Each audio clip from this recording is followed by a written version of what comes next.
Sebuah kampus di Jalan Padang Sidempuan, kilometer 5 Kecamatan Sarudik, Tapanuli Tengah terbakar. Sempat terdengar beberapa kali ledakan kecil dari ruangan yang terbakar. Setelah berjibaku lebih dari 1 jam, petugas pemadam kebakaran Pemkab Tapanuli Tengah berhasil memadamkan api. Atas kejadian ini, 4 ruangan kampus beserta 2 rumah warga yang bersebelahan dengan lokasi habis dilalap si jago merah. Ya, itu dekat masjid, 4 ruangan berarti habis.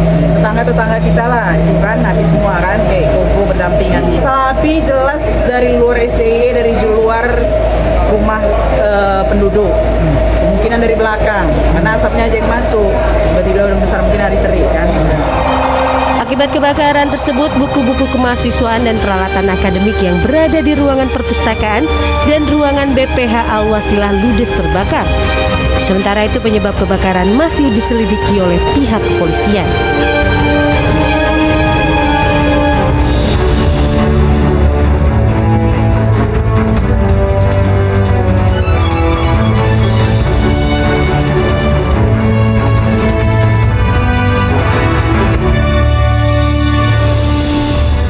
Selamat malam pemirsa, kita berjumpa di iNewsroom, ruang memperbarui informasi Anda dengan diskusi yang komprehensif.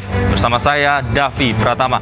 Pemirsa, seorang pekerja bangunan di Kolaka, Sulawesi Tenggara tewas tersengat aliran listrik.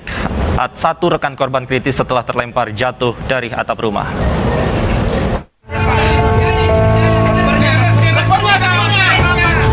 Petugas pemadam kebakaran Kolaka, Sulawesi Tenggara mengevakuasi seorang pekerja bangunan yang kritis setelah tubuhnya tersengat listrik hingga terlempar dari ketinggian atap rumah warga.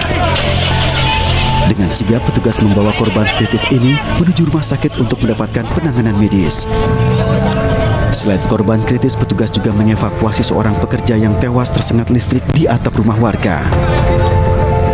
Kedua korban merupakan pekerja bangunan yang sedang mengerjakan instalasi udara di salah satu rumah warga di Jalan Pemuda, Kelurahan Laweha, Kabupaten Kolaka, Sulawesi Tenggara.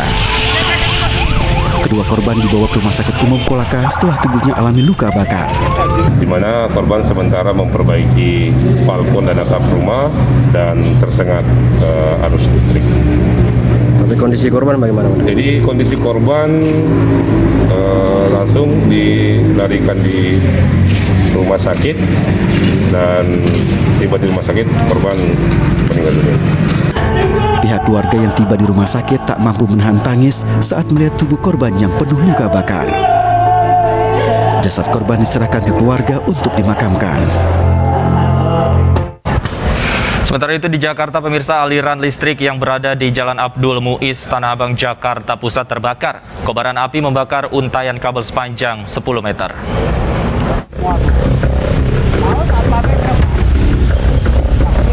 Rangkaian kabel PLN yang berada di belakang gedung Bank Indonesia di Jalan Abdul Muiz, Tanah Abang, Jakarta Pusat ini terbakar setelah sempat mengeluarkan asap di beberapa bagian. Tak beberapa lama kemudian percikan api muncul hingga membakar kabel yang menjuntai. Meski berusaha dipadamkan menggunakan apar, namun api tak kunjung padam. Petugas pemadam kebakaran yang tiba langsung memadamkan api yang membakar aliran listrik di lokasi. Ini kabel apa bang yang kebakar? Kabel listrik yang terbakar. Listrik dari PLN atau punya Telkom atau gimana bang? Dari PLN. Dari PLN bang ya? Bang, kita sudah koordinasi dengan pihak PLN. Kita tunggu PLN, nanti berikutnya kita tinggal tunggu apa aman atau tidak. Perbaikan aliran listrik yang terbakar telah dilakukan pihak PLN dengan mengganti kabel yang terbakar. Ditinggal pergi oleh penghuninya, sebuah rumah warga di Sibolga, Sumatera Utara ludes terbakar. Penyebab kebakaran masih dalam penyelidikan polisi.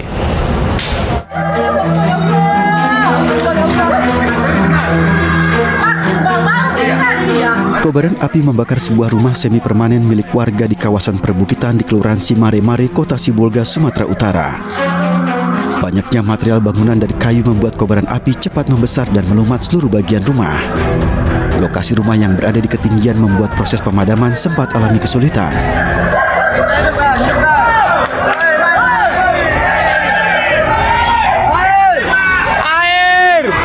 Kalau kejadiannya pas nggak tahu karena saya lagi kerja, anak-anak lagi sekolah semua.